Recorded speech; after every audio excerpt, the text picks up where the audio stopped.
So, good evening everyone to the next day of RRB NTPC Live. അപ്പോൾ നമ്മൾ ഇന്ന് നോക്കാൻ പോകുന്നതും ജി കെ തന്നെയാണ്. സോ എൻ്റെ പേര് Vaishnav and welcome to all to the session. Okay, so എക്സാമിൽ നമുക്കറിയാം ഏറ്റവും കൂടുതൽ വെയിറ്റേജ് ഉള്ളത് ജി കെ ആണ്, നമുക്ക് എല്ലാവർക്കും അറിയാം. പക്ഷേ ഇനി നമുക്കത് കുറച്ചുകൂടെ ഇൻഡെപ്ത് ആയിട്ട് എങ്ങനെ ചെയ്യാം, അല്ലെങ്കിൽ ഒരു ക്വസ്റ്റ്യൻ പേപ്പർ നമ്മൾ ചെയ്യുന്ന സമയത്ത് ഇനി എങ്ങനെയൊക്കെ ഒരു സാധനം ഫോക്കസ് ചെയ്യണം എന്നും കൂടെ ഞാൻ ഇന്ന് പറഞ്ഞിരിക്കാൻ പോകുന്നത്. ഓക്കെ, ഇനി എനിക്കറിയാം മഴയാണ്, തണുപ്പാണ്, ബട്ട് നമുക്ക് മൂടി പുതച്ച് കിടക്കാൻ തോന്നിയാലും എക്സാം എന്ത് ചെയ്യും, എക്സാം വരും. സോ ഇതെല്ലാം മാറ്റിവെച്ച് നമുക്ക് എന്ത് ചെയ്യാം, ഈ ഒരു സെഷനിലൂടെ നമുക്ക് പോവാം. പോകുന്ന രീതി ഇങ്ങനെയായിരിക്കും. ഞാൻ ക്വസ്റ്റ്യൻ കാണിക്കും, ക്വസ്റ്റ്യന് വേണ്ടി 5 സെക്കൻഡ് നിങ്ങൾക്ക് തരും. ഓക്കെ, നിങ്ങൾ ക്വസ്റ്റ്യൻ വായിക്കും, നിങ്ങൾക്ക് വേണ്ടി ക്വസ്റ്റ്യൻ 5 സെക്കൻഡ് തരുകയും ചെയ്യും. അതിന് മുന്നേ തന്നെ എന്ത് ചെയ്യുക, വീഡിയോ ഒന്ന് പോസ് ചെയ്തിട്ട് ആൻസർ സ്വയം എന്ത് ചെയ്യുക, എഴുതി വയ്ക്കാൻ നോക്കുക. എന്നിട്ട് ലാസ്റ്റ് എത്ര ക്വസ്റ്റ്യൻ കഴിയുന്നു, നിങ്ങൾ എത്ര ക്വസ്റ്റ്യൻ ചെയ്തു എന്ന് എന്ത് ചെയ്യുക, കമൻസിൽ ഇടുക. ഓക്കെ, നമുക്കിപ്പോൾ ഫസ്റ്റ് ക്വസ്റ്റ്യനിലൂടെ തന്നെ പോകാം. ക്വസ്റ്റ്യൻ പോകുന്ന രീതി എന്ന് പറയുന്നത് ആദ്യമായിട്ട് ഈസിയസ്റ്റ് ക്വസ്റ്റ്യൻ ആയിരിക്കും. ആദ്യം നിങ്ങൾക്ക് കിട്ടുന്ന ടൈപ്പ് ക്വസ്റ്റ്യൻ തന്നെ ആയിരിക്കും പോകുന്നത്. എന്നിട്ട് അങ്ങോട്ട് പോകുമ്പോഴത്തേക്ക് നമ്മൾ കേട്ട് കേൾവി ഇല്ലാത്ത ഔട്ട് ഓഫ് ദ ബോക്സ് ക്വസ്റ്റ്യൻസിലോട്ട് എത്തും. ഓക്കെ, സോ നമുക്ക് ഫസ്റ്റ് ക്വസ്റ്റ്യനിലോട്ട് പോവാം. Leukemia is a type of human disease which is 4 option ഉണ്ട്. Cancer of the white blood cell, caused by the deficiency of vitamins, cancer in the brain, caused by the overdose of protein. Question ഉണ്ട്, 4 option ഉണ്ട്. Just എന്ത് ചെയ്യുക, just ഒന്ന് വായിച്ച് നോക്കുക. Question കാണാമെന്ന് വിചാരിക്കുന്നു. ഓക്കെ, പോസ് നിങ്ങൾ ആൻസർ സ്വയമേ ചെയ്തതിന് വിശ്വസിക്കുന്നു. അപ്പോൾ ഇതിൻ്റെ ആൻസർ എന്താ വരുന്നത്? ഇതിൻ്റെ ആൻസർ നമുക്ക് എല്ലാവർക്കും അറിയാവുന്നതാണ്, A cancer of white blood cells. ഇനി ഇതിൻ്റെ ആൻസർ അറിഞ്ഞാത്ത ഒരാളാണെങ്കിൽ പോലും നമുക്കിതെങ്ങനെ ചെയ്യാം, ഓപ്ഷൻ എലിമിനേഷൻ കൊണ്ട് നമുക്ക് നോക്കാം. A cancer in the brain, ബ്രെയിനിൽ എങ്ങനെ വരത്തുള്ളൂ, ന്യൂറോൺ ആയിട്ട് ബന്ധപ്പെട്ടിരിക്കുന്ന അസുഖങ്ങളെ ബ്രെയിനിൽ വരാറുള്ളൂ. സോ എങ്ങനെ നമുക്കത് എലിമിനേറ്റ് ചെയ്യാൻ പറ്റും. പിന്നെ ഏതാ, ഡെഫിഷ്യൻസി ഓഫ് വൈറ്റമിൻ്റെ ഡെഫിഷ്യൻസി കാരണം എന്ത് വരത്തില്ല, ഇങ്ങനത്തെ അസുഖങ്ങൾ അധികം ഉണ്ടാവാറില്ല. വൈറ്റമിൻസിൻ്റെ ഡെഫിഷ്യൻസി അസുഖങ്ങൾ ഉണ്ടാവില്ല എന്നല്ല, ബട്ട് ലൂക്കീമിയ എന്ന് പറയുന്ന ഒരു അസുഖം ഈ വൈറ്റമിൻ ഡെഫിഷ്യൻസി കാരണം ഉണ്ടാവത്തില്ല എന്ന് ഞാൻ പറയുന്നത്. ഓക്കെ, സോ ഇതിൻ്റെ ആൻസർ ഞാൻ പറഞ്ഞു, വൈറ്റ് ബ്ലഡ് സെൽസ് എന്താണെന്ന് നമുക്കറിയാം. സോ ബോൺ മാരോയിൽ ഉണ്ടാവുന്ന അമിതമായ പ്രൊഡക്ഷൻ കാരണം ഹെൽത്തി ആയിട്ടുള്ള വൈറ്റ് ബ്ലഡ് സെൽസിനെ ക്ലൗഡ് ചെയ്യുമ്പോഴാണ് ഈ ഒരു അസുഖം ഉണ്ടാവുന്നത് തന്നെ. ഓക്കെ, സോ നമുക്കിനി 4 ഓപ്ഷൻ ഉണ്ട്. ഞാൻ പോകുന്ന രീതി 4 ഓപ്ഷനിൽ കണക്ട് ചെയ്യാൻ പറ്റുന്ന എന്തെങ്കിലും ഉണ്ടെങ്കിൽ അത് കണക്ട് ചെയ്തായിരിക്കും പോകുന്നത്. Okay, so white blood cells പറ്റി പറയുകയാണെങ്കിൽ അടുത്ത പേജ് എടുക്കാം. നമുക്ക് 5 തരം വൈറ്റ് ബ്ലഡ് സെൽസ് ഉണ്ട്. ഓക്കെ, ഞാൻ ഇതിനിട്ടിരിക്കുന്ന കോഡ് BENML എന്നാണ്. ഒന്നായിട്ട് നോക്കാം. ഒന്നത്തെ എന്താ, ബാസോഫിൽ, സോറി അക്ഷരം അത്ര ശരിയാവുന്നില്ല, ഒന്ന് ജസ്റ്റ് റബ്ബ് ചെയ്തോട്ടെ.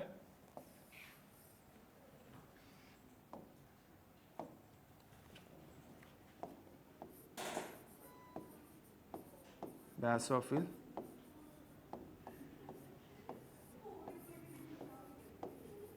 ഈസനോഫിൽ,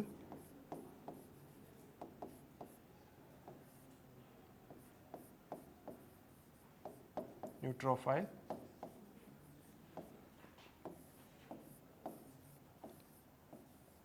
മോണോസൈറ്റ്സ്, പിന്നെ ലിംഫോസൈറ്റ്സ്.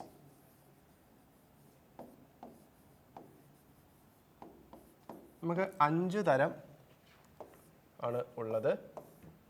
സോ 5 പേര് മാത്രമേ ഇട്ടിട്ടുള്ളൂ. ഓക്കെ, ഇതിനെപ്പറ്റി ഓവർ എക്സ്പ്ലനേഷൻ ഞാൻ തരുന്നില്ല, കാരണം തന്നു കഴിഞ്ഞാൽ സെഷൻ ഒരുപാട് നീണ്ടുപോകും. ഓക്കെ, നെക്സ്റ്റ് ഒരു സെഷൻ അല്ലെങ്കിൽ നെക്സ്റ്റ് ഏതെങ്കിലും ഒരു ക്വസ്റ്റ്യനിൽ എവിടെയെങ്കിലും വൈറ്റ് ബ്ലഡ് സെല്ലിനെ പറ്റിയോ അല്ലെങ്കിൽ ബ്ലഡ് സെല്ലിനെ പറ്റിയോ പറയുന്നുണ്ടെങ്കിൽ എന്ത് ചെയ്യാം, ഞാൻ ഇതിനെപ്പറ്റി ഡീറ്റെയിൽ ആയിട്ട് പറയാം. ഓക്കെ, അപ്പോൾ നമുക്ക് വേറെ എന്താ, നമ്മൾ ഓപ്ഷൻ വേറെ എന്തൊക്കെ കണ്ടു, പ്രോട്ടീൻ കണ്ടു. പ്രോട്ടീൻ ആരാ സിന്തസൈസ് ചെയ്യുന്നത്, നമ്മുടെ സെല്ലിൽ പ്രോട്ടീൻ ആരാ സിന്തസൈസ് ചെയ്യുന്നത്, റൈബോസോമാണ് സിന്തസൈസ് ചെയ്യുന്നത്. അത് നമുക്ക് അറിയാവുന്ന ബേസിക് ക്വസ്റ്റ്യൻ ആണ്. നമ്മളെപ്പോഴും ഹൈ ലെവൽ ക്വസ്റ്റ്യൻസിൽ പിടിക്കുന്ന സമയത്ത് മനസ്സിലാക്കുക, ബേസിക് ക്വസ്റ്റ്യൻസും ചോദിക്കുക. നമ്മളെപ്പോഴും എങ്ങനെയാണ് പഠിക്കുന്നത്, നമ്മൾ പഠിക്കുന്ന രീതി എന്ന് പറയുന്നത്, നമ്മൾ പഠിക്കുമ്പോൾ എപ്പോഴും നമ്മൾ ഈ ഒരു സർക്കിളിൻ്റെ അകത്ത് നിൽക്കുന്നത്, ഞാൻ ക്ലാസ്സിൽ പോയാലും പറഞ്ഞ ഒരു സാധനമാണ്, നമ്മൾ പഠിക്കുമ്പോൾ എല്ലാവരും ഈ സർക്കിളിൻ്റെ അകത്താണ്. പക്ഷേ ഇതിന് പുറത്ത് എത്തണമെങ്കിൽ എന്ത് ചെയ്യണം, നമ്മൾ സ്വന്തമായിട്ടും കൂടെ എഫേർട്ട് ഇടണം, അല്ലേ? അപ്പോൾ ഇപ്പം നിങ്ങൾ ഇവിടെ ഇരിക്കുന്നു, ഇപ്പോൾ ഈ വീഡിയോ ഇടുമ്പോൾ എത്ര പേര് ഇരിക്കുന്നു എന്നതിലല്ല കാര്യം, ഇത് പഠിച്ച് എത്രമാത്രം മനസ്സിലാക്കുന്നു അതിലാണ് കാര്യം. കണ്ടു കളയാൻ എല്ലാവർക്കും പറ്റും. ഓക്കെ, സോ ഞാൻ പറഞ്ഞു വന്നത് എല്ലാവർക്കും പുറത്തെത്തണം എന്താണ്, സ്വന്തമായിട്ട് എഫേർട്ടും കൂടി ഇടണം. ആ എഫേർട്ട് എങ്ങനെ ഇടാൻ പറ്റും? ഇതുപോലെ യൂട്യൂബ് ലൈവും യൂട്യൂബ് സെഷൻസും ഒക്കെ കണ്ട് അതുപോലെ സ്വന്തമായിട്ട് വർക്ക് ചെയ്യുമ്പോൾ എന്ത് പറ്റുന്നത്, നമുക്ക് ഈ ഒരു സർക്കിളിൽ നിന്ന് പുറത്തോട്ട് വരാൻ പറ്റുന്നത് എന്നും പറഞ്ഞ് ബേസിക് ആയിട്ടുള്ള സാധനങ്ങൾ പഠിക്കാൻ പാടില്ല എന്നാണോ? ഇല്ല, തീർച്ചയായിട്ടും പഠിക്കണം. അതിൽ നിന്ന് ഉറപ്പായിട്ടും ക്വസ്റ്റ്യൻസ് വരാൻ പറ്റുന്നതാണ്. ഓക്കെ, പ്രോട്ടീൻസ് ലാസ്റ്റ് ഏതാ ഞാൻ പറഞ്ഞു, ഇവിടെ വൈറ്റമിൻസ് ഉണ്ട്. സോ വൈറ്റമിൻസിനെ പറ്റി പറയുകയാണെങ്കിൽ വൈറ്റമിൻ എന്ന് പറയുന്ന ഈ ഒരു ഘടകം കണ്ടുപിടിക്കുന്നത് 1912-ലാണ്. 1912 ബൈ കാസ്മിയർ ഫങ്ക്.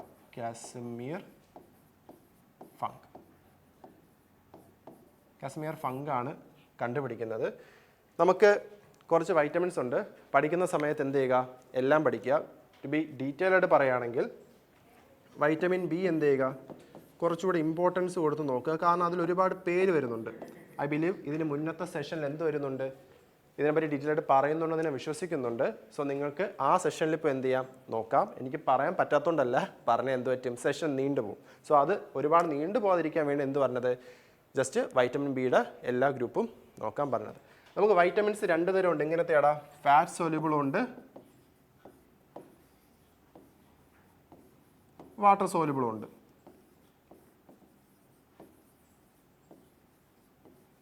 അല്ലേ? ഫാറ്റ് സോല്യൂബിളും ഉണ്ട്, വാട്ടർ സോല്യൂബിളും ഉണ്ട്. ഇത് നിങ്ങൾ ജസ്റ്റ് ഒന്ന് കമൻറ്റ് ചെയ്യുക, ഏതൊക്കെയാണ് ഈ ഫാറ്റ് സോല്യൂബിൾ എന്നും ഏതൊക്കെയാണ് ഈ വാട്ടർ സോല്യൂബിൾ എന്നും. കാരണം എൻ്റെ സെഷനിൽ വരെങ്കിൽ നിൽക്കുകയാണെങ്കിൽ ഇൻ്ററാക്റ്റീവ് സെഷൻ ആയിരിക്കണം. ലൈവ് ആണെങ്കിലും റെക്കോർഡ് ആണെങ്കിലും ഒരു ഇൻ്ററാക്റ്റീവ് സെഷനിൽ പോകാനാണ് എനിക്കിഷ്ടം. സോ എന്ത് ചെയ്യുക, നിങ്ങൾ ഇതിന് രണ്ടിൻ്റെ മാത്രം ആൻസർ എന്ത് ചെയ്യുക, കമൻറ്റ് സെക്ഷനിൽ ഇടുക. അതോടൊപ്പം ക്വസ്റ്റ്യൻസ് കഴിയുമ്പോൾ നിങ്ങൾ എത്ര ക്വസ്റ്റ്യൻസ് നിങ്ങൾ സ്വന്തമായിട്ട് അറ്റൻഡ് ചെയ്തെന്നും കൂടെ ഇടുക. ഓക്കെ, സോ ഇതിൽ ഇത്രേ പറയാനുള്ളൂ. നമുക്ക് എന്ത് ചെയ്യാം, നെക്സ്റ്റ് ക്വസ്റ്റ്യനിലോട്ട് പോവാം.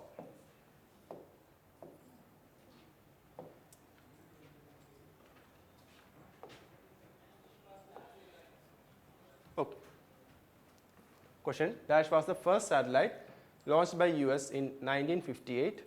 4 ഓപ്ഷൻസ് ഉണ്ട്. 4 ഓപ്ഷൻസ് ഒന്ന് വായിച്ചു നോക്കുക, എന്നിട്ട് സ്വന്തമായിട്ട് ആൻസർ ചെയ്യാൻ പറ്റുമോ നോക്കുക.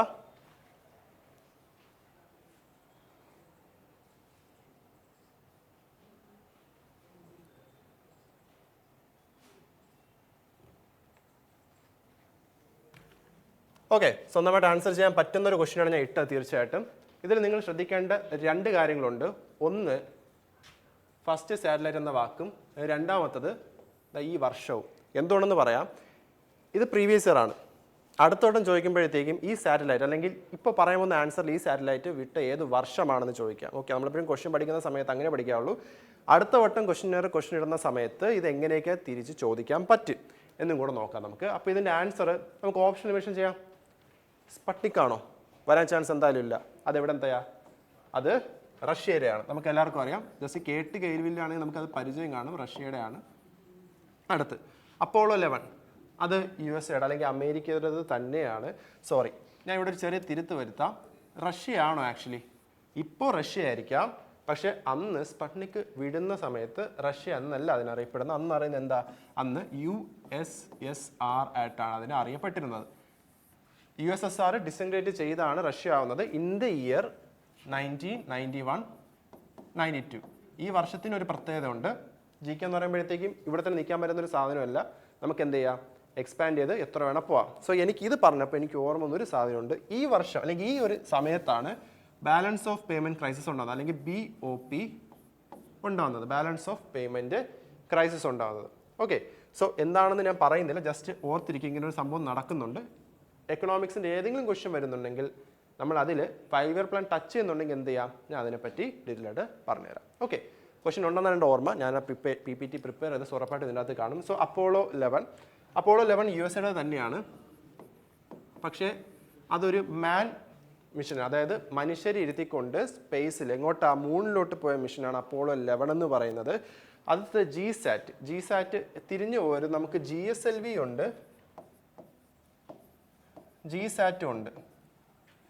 GSLV എന്ന് പറയുന്നത് ജിയോ സിങ്ക്രണസ് ലോഞ്ച് വെഹിക്കിൾ എന്നാണ്. ഇതൊരു ലോഞ്ച് വെഹിക്കിളാണ്, ഒരു ലോഞ്ച് പേടകമാണ്. GSAT എന്ന് പറയുമ്പോൾ ജിയോ സിങ്ക്രണസ് സാറ്റലൈറ്റ് എന്നാണ്. ഓക്കെ, രണ്ടും തിരിഞ്ഞു വരുത്. ഇതെന്ന് പറയുന്നത് സാറ്റലൈറ്റാണ്, ഇതെന്ന് പറയുന്നത് സാറ്റലൈറ്റിനെ വിടാൻ വേണ്ടി യൂസ് ചെയ്യുന്ന ലോഞ്ച് വെഹിക്കിളാണ്. ഓക്കെ, അപ്പോൾ ഇതിൻ്റെ ആൻസർ എന്തായിരിക്കും ഇവിടെ? ഇതിൻ്റെ ആൻസർ എന്ന് പറയുന്നത് ഓഫ് കോഴ്സ് നിങ്ങൾ ചെയ്താണ് മിക്കവാറും. എക്സ്പ്ലോറർ 1 ആണ്. ഏത് വർഷമാണ്? 1958. ഇനി എന്തുകൊണ്ടായിരിക്കും അവർ 1958 വിടാൻ കാരണം എന്താണെന്ന് വെച്ച് കഴിഞ്ഞാൽ റഷ്യയാണ് ആദ്യമായിട്ട് അല്ലെങ്കിൽ USSR ആണ് ആദ്യമായിട്ട് എന്ന സ്പേസിലോട്ട് ഇതുപോലെ സ്പുട്നിക്കിനെ വിടുന്നത്. സോ ഇതിന് തൊട്ട് മുന്നത്തെ വർഷം, അതായത് 1957 റഷ്യ എന്ത് ചെയ്യുന്നത്? സ്പുട്നിക് വിടുന്നത്. സോ റഷ്യ അങ്ങനെ ചെയ്തതിന് റെസ്പോൺസ് ആയിട്ടാണ് അമേരിക്ക എന്ത് ചെയ്യുന്നത്? എക്സ്പ്ലോറർ 1 സെൻഡ് ചെയ്യുന്നത്. ഓക്കെ, ഇനി അപ്പോളോ 11 ലോഞ്ച് ചെയ്ത വർഷവും കൂടെ നമുക്ക് ജസ്റ്റ് ഒന്ന് നോക്കാം. അപ്പുറത്തെ പേജ് എടുക്കുക, ഇത് കൊളായെന്നാണ് എൻ്റെ വിശ്വാസം. അപ്പോളോ 11 ലോഞ്ച് ചെയ്യുന്ന വർഷം അപ്പോളോ 11 1969 ആണ്. ഡേറ്റ് ഓർത്തിരിക്കേണ്ട ആവശ്യമില്ല, വർഷം മാത്രം മതി. 1969 ആണ്. എപ്പോഴും മനസ്സിലാക്കുക, ഞാൻ എൻ്റെ ക്ലാസ് ഇരുന്നിട്ടുള്ള കുട്ടികളുണ്ടെങ്കിൽ തീർച്ചയായിട്ടും ഞാൻ ഇനി പറയാൻ പോകുന്ന പല കാര്യങ്ങളും ഈ സെഷനിലൂടെ ഞാൻ ക്ലാസ്സിലും പറഞ്ഞിട്ടുള്ള കാര്യങ്ങൾ തന്നെ ഇവിടെയും പറയും. കാരണം മനസ്സിലാക്കേണ്ടത് നമ്മൾ GK എങ്ങനെയാണ് പഠിക്കുന്നത്? ഒരുപാട് റിപ്പീറ്റേഷൻ നടത്തുമ്പോഴേ GK പഠിക്കുന്നത്. സോ ഞാൻ ക്ലാസ്സിൽ പറഞ്ഞിട്ടുള്ള കാര്യം ഞാൻ ഇവിടെയും പറയുകയാണെങ്കിൽ തീർച്ചയായിട്ടും അത് റിപ്പീറ്റേഷന് വേണ്ടി തന്നെയാണ്, നിങ്ങളെ മനസ്സിലിരിക്കാനും കൂടെ വേണ്ടിയാണ്. പുതുതായിട്ട് കേൾക്കുന്ന കുട്ടികൾക്ക് വേണ്ടിയാണെങ്കിലും അതൊരു പുതിയ നോളജും കൂടെ അല്ലേ, അറിവല്ലേ. സോ അത് നമുക്ക് നോക്കാം. 1969 അപ്പോളോ 11 എന്ത് ചെയ്യുന്നത്? അമേരിക്ക അല്ലെങ്കിൽ US വിടുന്നത്. ഓക്കെ, 1969 വേറൊരു സംഭവം കൂടെ ഇവിടെ ഇന്ത്യയിൽ നടക്കുന്നുണ്ട്. ISRO രൂപീകരിക്കുന്ന വർഷമാണ് 1969 എന്ന് പറയുന്നത്. ഓക്കെ, സോ ISRO പറ്റി പറയുമ്പം ഒരാളുടെ പേരും അതോടൊപ്പം വേറൊരാളുടെ പേരും കൂടെ പറയേണ്ടി വരും. നിങ്ങൾ ഗസ് ചെയ്താണ്. ഒന്നാമത്തത് വിക്രം സാരാഭായിയും രണ്ടാമത്തത് ഹോമി ജെ ഭാഭ. വിക്രം സാരാഭായ് ആരാ? Father of space programs of India ആണ്. ഇനി ആരായിരിക്കും ഹോമി ജെ ഭാഭ? ജസ്റ്റ് എന്ത് ചെയ്യുക, അത് കമൻറ്റ് ചെയ്യുക. ബേസിക് ക്വസ്റ്റ്യൻ ആണ്, നിങ്ങൾക്ക് എല്ലാവർക്കും അറിയാം, അതുകൊണ്ടാണ് ഞാൻ പറയാത്തത്. എന്ത് ചെയ്യുക, കമൻസിൽ കമൻറ്റ് ചെയ്യുക. ആ ക്വസ്റ്റ്യനിൽ അത്രയല്ലേ ഉള്ളൂ. നമുക്ക് വേറെ എന്തെങ്കിലും ആഡ് ചെയ്യാൻ പറ്റുമോ നോക്കാം. നമുക്ക് ഇത്രയേ ഉള്ളൂ. GSLV പോലെ തന്നെ നമുക്ക് PSLV ഉണ്ട്, polar satellite launch vehicle. Okay, note ചെയ്ത് വെക്കുക. അപ്പോൾ അതുപോലെ ഇപ്പോൾ നമ്മൾ ഇങ്ങനത്തെ ഒരു ക്വസ്റ്റ്യൻ കാണുമ്പോൾ അടുത്ത ക്വസ്റ്റ്യൻ എങ്ങനത്തെ ഒരു ക്വസ്റ്റ്യൻ ഉണ്ടാക്കാം? നമ്മളെ ഇന്ത്യ ബേസ് ചെയ്ത് ക്വസ്റ്റ്യൻസ് ഉണ്ടാക്കാം. ഇതിപ്പോൾ ഇൻ്റർനാഷണൽ ബേസ്ഡ് ആണ്. ഇന്ത്യ ബേസ്ഡ് എങ്ങനെ ക്വസ്റ്റ്യൻ ഉണ്ടാക്കാൻ പറ്റുമെന്ന് ചോദിച്ചു കഴിഞ്ഞാൽ നമ്മുടെ ഫസ്റ്റ് വിടുന്ന സാറ്റലൈറ്റ് ഏതാണ്? നമ്മൾ ഫസ്റ്റ് വിടുന്ന സാറ്റലൈറ്റ് ആര്യഭട്ടയാണ്. ഓക്കെ, ആര്യഭട്ട തന്നെയാണ്. പക്ഷേ ആക്ച്വലി ടെലി കമ്മ്യൂണിക്കേഷന് വേണ്ടി ആദ്യം വിടുന്ന സാറ്റലൈറ്റ് ആപ്പിളാണ്. APPLE. സോ ഇന്ത്യ ഓരോ വർഷങ്ങൾ തോറും അല്ലെങ്കിൽ ഓരോ കാലഘട്ടം ഇടവിട്ട് എന്ത് ചെയ്യുന്നുണ്ട്? സാറ്റലൈറ്റ്സ് വിടുന്നുണ്ട്. അപ്പോൾ ഈ സാറ്റലൈറ്റ്സിൻ്റെ പേര് എന്ത് ചെയ്യുക? വർഷവും ഏത് സ്ഥലത്തു നിന്നാണ് വിട്ടതെന്നും കൂടെ എന്ത് ചെയ്യുക? നോട്ട് ചെയ്യുക. കാരണം എപ്പോഴും ഇന്ത്യയിൽ നിന്ന് തന്നെ വിടണമെന്നില്ല. ചിലപ്പോൾ എന്ത് ചെയ്യാം, പുറത്ത് ഏതെങ്കിലും രാജ്യത്തു നിന്നായിരിക്കും എന്ത് ചെയ്യുന്നത്, അത് ലോഞ്ച് ചെയ്യുന്നത്. ഓക്കെ, സോ ഇത്രയേ ഉള്ളൂ. And moving on to the third question. Okay അല്ലേ? Name the monument which signifies the seat of Holy Buddha, where it is believed that Lord Buddha delivered his first sermon. First sermon എന്ന് പറയുമ്പോൾ സ്പീച്ചാണ്. Obviously Buddhism and Jainism ഒറ്റ ടോപ്പിക്കാണ് നമ്മൾ പഠിക്കുന്ന സമയത്ത്. 4 options ഉണ്ട്. ദബേഗ് stupa, Sarnath, Sanchi stupa, Sanchi, ഷിങ്കാരഡ stupa, സ്വയത് Valley and ഡ്രോദുൽ ചോർത്തൻ Gangtok. Sorry, എൻ്റെ pronunciation എവിടെയെങ്കിലും തെറ്റുന്നുണ്ടെങ്കിൽ ക്ഷമിക്കുക. കാരണം നിങ്ങൾ എന്നെക്കാളും നന്നായിട്ട് പ്രൊനൗൺസ് ചെയ്യും ഒബ്വിയസ്ലി. അപ്പോൾ ഞാൻ ക്ലാസ് എടുക്കുന്ന സമയത്ത് എവിടെയെങ്കിലും തെറ്റ് വരുന്നെങ്കിൽ പ്ലീസ് ദയവായി ക്ഷമിക്കുക. അപ്പോൾ ജസ്റ്റ് നിങ്ങളൊന്ന് ക്വസ്റ്റ്യൻ ഒന്ന് വായിച്ചു നോക്കി, എൻ്റെ ആൻസർ സ്വയം ചെയ്യാൻ പറ്റുമോ നോക്കിയേ.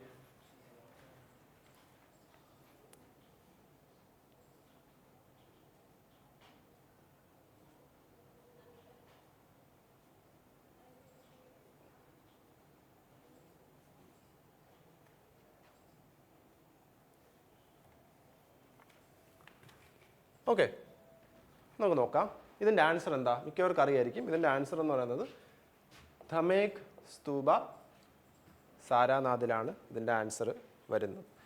നമുക്കിനി എന്തൊക്കെ പഠിക്കാൻ പറ്റും? സോ നമ്മൾ ലോർഡ് ബുദ്ധയെ പറ്റി പറഞ്ഞു. ആരാ ലോർഡ് ബുദ്ധ?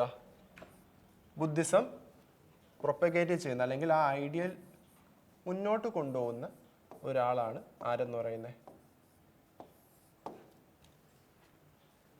ഗൗതമ ബുദ്ധ എന്ന് പറയുന്നത്.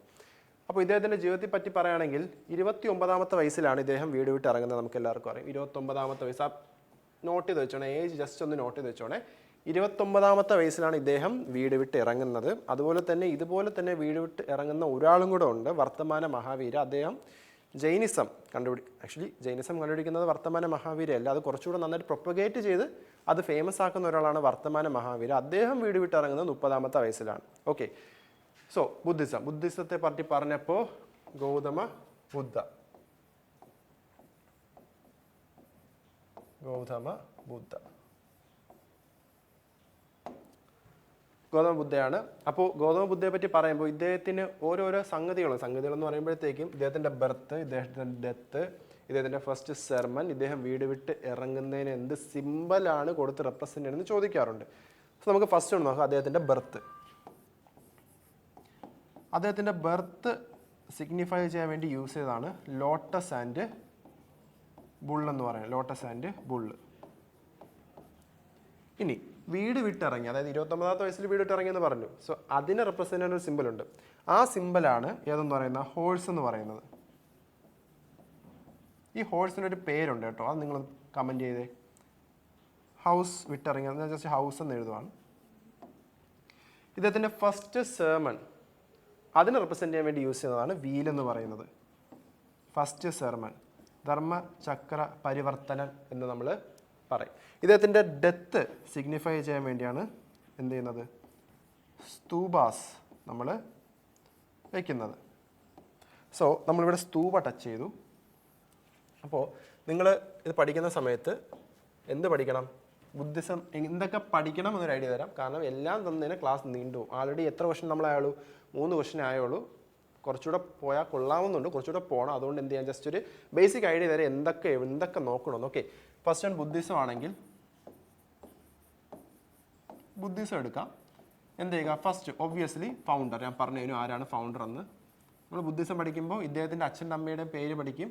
അതോടൊപ്പം തന്നെ രണ്ടാമത്തെ ഒരാളും കൂടെ ഉണ്ട്. ആരാ, ഇദ്ദേഹത്തിൻ്റെ വളർത്തമ്മ. ആരാ, Gautami. Gautami is the first bhikkhuni. ബിക്കുനി എന്താണെന്ന് വെച്ച് കഴിഞ്ഞാൽ ഈ ബുദ്ധിസം ഏറ്റെടുക്കുന്ന സ്ത്രീകളെ വിളിക്കുന്ന പേരാണ് ബിക്കുനി എന്ന് പറയുന്നത്. സോ ദ ഫസ്റ്റ് ബിക്കുനി ആരാണെന്ന് ചോദിച്ചു കഴിഞ്ഞാൽ ആരാ, ഇദ്ദേഹത്തിൻ്റെ വളർത്തമ്മയായ ഗൗതമി തന്നെയാണ്. ഓക്കെ, അത് ജസ്റ്റ് നോട്ട് ചെയ്തിരിക്കുക. പിന്നെ 3 എന്ന് പറയുന്നത് ഇദ്ദേഹത്തിൻ്റെ സിമ്പിൾസ്. ഞാൻ നേരത്തെ പറഞ്ഞില്ലേ, ഹോഴ്സ്, ലോട്ടസ് ആൻഡ് ബുൾ, അങ്ങനത്തെ സാധനങ്ങൾ സിഗ്നിഫൈ ചെയ്യുന്നത് എന്താണ്, മാച്ച് ദ ഫോളോയിങ് ആയിട്ട് ചോദിക്കാം. പിന്നെ വരുന്ന ഇമ്പോർട്ടൻറ്റ് സ്ഥാനം സ്തൂപ. സ്തൂപ പഠിക്കുമ്പോൾ പഠിക്കേണ്ട സാധനങ്ങൾ, ഒന്ന് ഈ സ്തൂപയുടെ സ്ട്രക്ചർ ഒന്നൊന്നായിട്ട് പഠിക്കുക. ഫോർ എക്സാമ്പിൾ മേധി, അങ്ങനെ അണ്ട, അതായത് ഈ ഡോമിൽ, അതായത് നമ്മൾ സ്തൂപ എടുക്കുന്ന സമയത്ത് എൻ്റെ ഫിഗർ അത്ര ഭംഗിയുള്ളതല്ല, ഏകദേശം ഇങ്ങനെയൊക്കെ ഇരിക്കുവാടാ, ഇങ്ങനെ ഇരിക്കും. നിങ്ങൾ നെറ്റ് സെർച്ച് ചെയ്താൽ മതി. അണ്ട എന്ന് പറയുമ്പോൾ ഇതിൻ്റെ ഏറ്റവും ടോപ്പ് മോസ്റ്റ് ഈ ഡോം ലൈക്ക് ഫിഗറിനാണ് അണ്ട എന്ന് പറയുന്നത്. ഓക്കെ, സോ അതുപോലെ തന്നെ ഇഷ്ടം പോലെ നൊട്ടേഷൻസ് ഉണ്ട് ഓരോ സ്ഥലങ്ങൾക്കും ഓരോ പാട്ടിനും. അപ്പോൾ ആ പാട്ട് എന്ത് ചെയ്യണം നിങ്ങൾ നോക്കണം. കാരണം എന്താണെന്ന് വെച്ച് കഴിഞ്ഞാൽ നമുക്കിപ്പോൾ NTPC മാത്രം അല്ല GK ഉള്ളത്, എല്ലാത്തിലും GK ഉണ്ട്, മിക്ക എക്സാംസിലും GK ഉണ്ട്. സോ അതിലും വരാൻ ചാൻസ് ഉള്ളൊരു ക്വസ്റ്റ്യനാണ് ഞാൻ ഇപ്പോൾ എന്ത് ചെയ്തത് ഇവിടെ പറഞ്ഞത്. സോ അത് പഠിക്കുക. അതോടൊപ്പം ഈ സ്തൂപയുടെ പ്രത്യേകത എന്ത് ചെയ്യുക, പഠിക്കുക. ലാർജസ്റ്റ് ഏതാണ്, ഓൾഡസ്റ്റ് ഏതാണ്, ഹയസ്റ്റ് ഏതാണ്, അങ്ങനെ ഉണ്ടോ എങ്കിൽ അത് പഠിക്കുക. ചോദിക്കാം, ഉറപ്പായിട്ടും ചോദിക്കുക. ബേസിക് ക്വസ്റ്റ്യനാണ്, പക്ഷേ അതിന് ചോദിച്ചുകൂടാന്നില്ലല്ലോ, ചോദിക്കാം. ഈ ക്വസ്റ്റ്യൻ്റെ ആൻസർ നിങ്ങളൊന്ന് ട്രൈ ചെയ്ത് നോക്കിയാൽ മിക്കവരും കുത്തവണ ആൻസർ ഏതെന്ന് എനിക്കറിയാം, പക്ഷേ അതായിരിക്കത്തില്ല correct answer. Okay, Abdul Rahman and British Raj representative mister Mortimer signed an agreement establishing dash. അതായത് ഈ 4 ഏതോ ഒരു ലൈൻ എസ്റ്റാബ്ലിഷ് ചെയ്യാൻ വേണ്ടിയാണ് ഈ 2 പേരും ഒരു സാധനം ഒപ്പിട്ടത് എന്നാണ് ക്വസ്റ്റ്യൻ. ഇതിൽ ഏതാണ് ആ ലൈൻ എന്നാണ്. ജസ്റ്റ് ഒന്ന് ട്രൈ ചെയ്ത് നോക്കൂ. ഒരു 10 സെക്കൻഡ് സമയം തരും, ട്രൈ ചെയ്ത് നോക്കൂ. അത്ര സമയം വേണ്ട നമ്മളൊരു GK ക്വസ്റ്റ്യൻ ചെയ്യാൻ.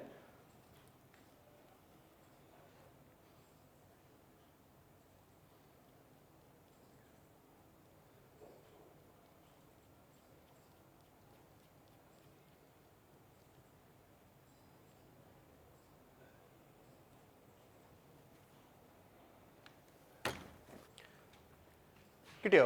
ഇതിൻ്റെ ആൻസർ മിക്കവരും കുത്തിയത് ഇതായിരിക്കും. എന്തുകൊണ്ടാ?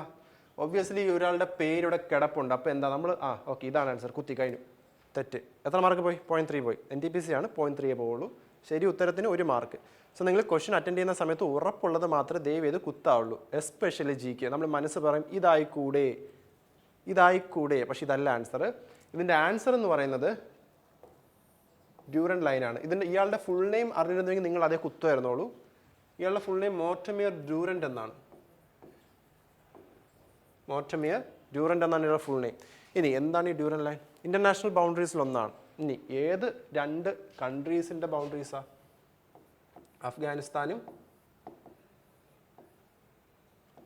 അഫ്ഗാനിസ്ഥാനും ആൻഡ് ഇന്ത്യ. ഏത് വർഷം ഉണ്ടായെന്ന് ചോദിക്കാറില്ല, പക്ഷെ ചോദിക്കുവാണെങ്കിൽ ജസ്റ്റ് നോട്ട് ചെയ്ത് വെച്ചേക്കുക. 1893 ഡ്യൂറൻറ്റ് ലൈൻ ഉണ്ടാവുന്നത് തന്നെ. അങ്ങനെയാണെങ്കിൽ മെക്മോഹൻ ലൈൻ ആരൊക്കെ തമ്മിലാ? മെക്മോഹൻ ലൈൻ ഇന്ത്യ ആൻഡ് ചൈന അല്ലേടാ? ഇന്ത്യ ആൻഡ് ചൈന തമ്മിലാണ് മെക്മോഹൻ ലൈൻ വരുന്നത്. അങ്ങനെയാണെങ്കിൽ റാഡ്ക്ലിഫ് ലൈനോ? അത് കമൻറ്റ് ചെയ്തേ. എല്ലാം ഞാൻ പറഞ്ഞാൽ ശരിയാവത്തില്ലല്ലോ, ഇൻട്രാക്ഷൻ സെക്ഷൻ ആവത്തില്ല. റാഡ്ക്ലിഫ് ലൈൻ മാത്രം എന്ത് ചെയ്യുക, നിങ്ങളൊന്ന് കമൻറ്റ് ചെയ്യുക. ഞാൻ ഇതിന് മുന്നേ എന്തൊക്കെയോ കമൻറ്റ് ചെയ്യാൻ പറഞ്ഞിരുന്നു, ജസ്റ്റ് എന്ത് ചെയ്യുക നോക്കുക. ഞാൻ ഉറപ്പായിട്ടും സെഷൻ വരുന്ന സമയത്ത് ഞാൻ എടുത്ത് നോക്കുന്നതായിരിക്കും. ഓക്കെ, റാഡ്ക്ലിഫ് ലൈൻ ഏത് 2 രാജ്യങ്ങൾ തമ്മിലാണ്? സോ നമ്മൾ ഇൻ്റർനാഷണൽ ബൗണ്ടറീസ് പഠിച്ചു. ഇതുപോലെ തന്നെ ഇമ്പോർട്ടൻ്റ് ആയിട്ടുള്ള വേറൊരു സാധനം എന്തെന്ന് പറയുന്നത് നമ്മുടെ സ്ട്രെയിറ്റ് എന്ന് പറയുന്നത്. സ്ട്രെയിറ്റ്സ്.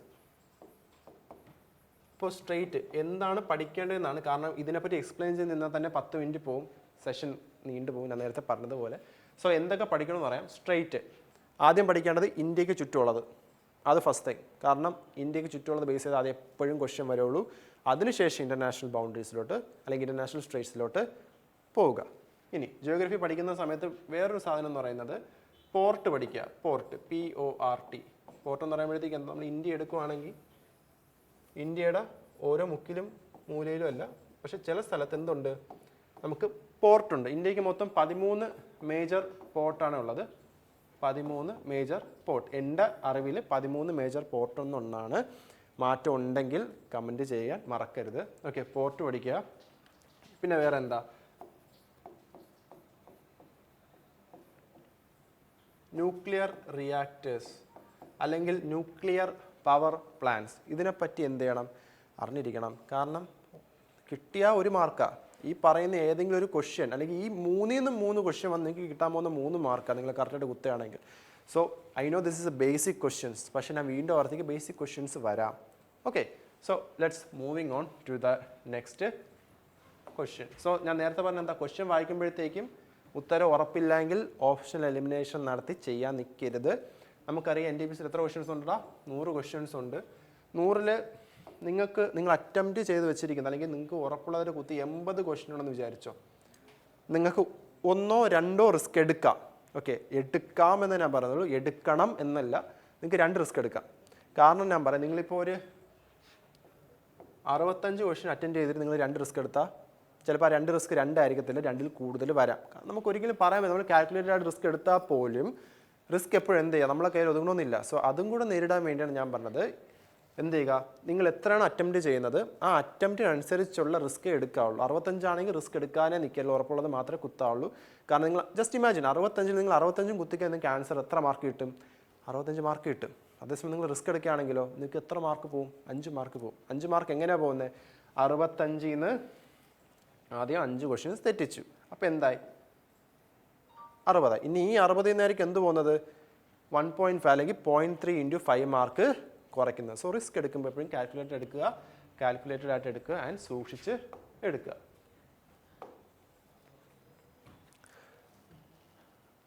ക്വസ്റ്റ്യൻ കാണാമെന്ന് വിശ്വസിക്കുന്നു. Name the committee appointed to identify the creamy layer among the OBCs which submitted its report in 1993 and was accepted. Okay, 4 options ഉണ്ട്. ക്വസ്റ്റ്യൻസ് നിങ്ങളൊന്ന് ട്രൈ ചെയ്ത് നോക്കൂ സ്വന്തമായിട്ട്. ഒരു 10 സെക്കൻഡ് സമയം തരാം. ഇതുമായിട്ട് ബന്ധപ്പെട്ട് നിൽക്കുന്ന എന്തെങ്കിലും ഫാക്ട്സ്, അഫ്കോഴ്സ് എന്തെങ്കിലും ഫാക്ട്സ് ഞാൻ പറയുന്നതിന് മുന്നേ തന്നെ നിങ്ങൾക്ക് എന്തെങ്കിലും ഫാക്ട്സ് ഓർമ്മ വരുന്നുവെങ്കിൽ എന്ത് ചെയ്യുക, അതും കമൻറ്റ് സെക്ഷനിൽ കമൻറ്റ് ചെയ്യുക. ഓക്കെ, ജസ്റ്റ് ഒന്ന് ക്വസ്റ്റ്യൻ വായിച്ചു നോക്കൂ. ഓക്കെ,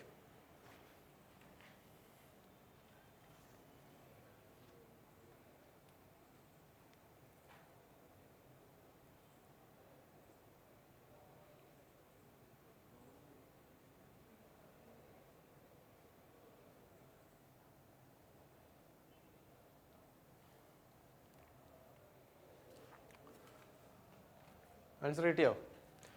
ഇതിൽ ആൻസർ ആക്ച്വലി കണ്ടുപിടിക്കാൻ എളുപ്പമാണ്. എങ്ങനെയെന്ന് പറഞ്ഞുതരാം. കെ മുൻഷി അല്ല. എന്തുകൊണ്ടാണ്? ഓപ്ഷൻ എലിമിനേഷനാണ്. ഓക്കെ, എനിക്കിപ്പോൾ 4 ഓപ്ഷൻ്റെ ഇപ്പം നമ്മൾ GK പഠിക്കുന്ന പ്രത്യേകത, നമുക്ക് ഒരു സാധനം പഠിക്കുമ്പോൾ ഓട്ടോമാറ്റിക്കലി മറ്റേ സാധനമായിട്ട് കണക്റ്റ് ആവും. ഇതിപ്പോൾ പൊളിറ്റിയുടെ ഒരു ടോപ്പിക് അല്ലേ. ഈ 4 കമ്മിറ്റീസ് വായിക്കുമ്പോഴത്തേക്കും doctor K M Munshi committee, അങ്ങനത്തെ ഒരു കമ്മിറ്റി ഉണ്ടോ? പക്ഷേ നിങ്ങൾ കെ എം മുൻഷി കേട്ടിട്ടുണ്ടായിരിക്കും. He was the member of constituent assembly. ഞാൻ സ്പീഡ് കൂടിപ്പോകുന്നുണ്ടെങ്കിൽ ക്ഷമിക്കുക, സ്പീഡ് ഞാൻ കുറയ്ക്കാൻ ശ്രമിക്കാം. ഓക്കെ, ബട്ട് ലാഗ് ആവാതിരിക്കാൻ വേണ്ടി ഞാൻ കുറച്ച് സ്പീഡിൽ പോകുന്നത്. Okay, option B G V Mavalankar. അങ്ങനത്തെ ഒരു കമ്മിറ്റി ഇല്ല. He was a first speaker. Okay, first speaker ആയിരുന്നു. ഇതിൻ്റെ ആൻസർ രണ്ട് കാര്യങ്ങൾ. ഒന്ന്, രാംതന്ത കമ്മിറ്റി എന്തിനാ? To identify the creamy layer among the OBCs, അതായത് OBCക്ക് ഇടയിലുള്ള ക്രീമി ലെയർ. ഇനി എന്താണ് ക്രീമി ലെയർ, എന്താണ് നോൺ ക്രീമി ലെയർ എന്ന് വെച്ച് കഴിഞ്ഞാൽ, നമ്മുടെ OBC എടുക്കുന്ന സമയത്ത്, ബാക്ക്വേർഡ് ക്ലാസ് എടുക്കുന്ന സമയത്ത് ഇതിൽ നോൺ ക്രീമി ലെയേഴ്സ് ഉണ്ട് എന്ന് പറയുമ്പോഴത്തേക്കും ഗവൺമെൻറ് ആനുകൂല്യങ്ങൾ കിട്ടാൻ അർഹരായവരെയാണ് നോൺ ക്രീമി ലെയേഴ്സ് എന്ന് വിളിക്കുന്നത്. അപ്പോൾ അവരെയും ഇവരെയും തിരിച്ചറിയാൻ വേണ്ടി ഇട്ടൊരു കമ്മിറ്റിയാണ് രാംതന്ദൻ കമ്മിറ്റി എന്ന് പറയുന്നത്. വർഷം നോട്ട് ചെയ്ത് വെച്ചേക്ക്, it's very important, 1993. Okay, so നമുക്ക് അടുത്ത് ഇതിനെടുക്കാം. സ്വരൺ സിംഗ് കമ്മിറ്റി എന്തുകൊണ്ട് ഇമ്പോർട്ടൻ്റ് ആവുന്നു എന്ന് ചോദിച്ചു കഴിഞ്ഞാൽ വളരെ സിമ്പിളാണ്. നമ്മുടെ കോൺസ്റ്റിറ്റ്യൂഷണൽ പുസ്തകം, നമ്മുടെ ബുക്ക് കോൺസ്റ്റിറ്റ്യൂവൻറ്റ്, നമ്മൾ ബുക്ക് നിയമപുസ്തകം എടുക്കുന്ന സമയത്ത് അതൊരു സാധനമുണ്ട്, നിങ്ങൾക്ക് എല്ലാവർക്കും അറിയാമായിരിക്കും. എന്താ? ഗസ് ചെയ്ത് കാണും, ചിലർ ആൻസർ വിളിച്ച് പറയുന്നതായിരിക്കും അതിൻ്റെ ബാക്കി ഇരുന്ന്. Fundamental duties.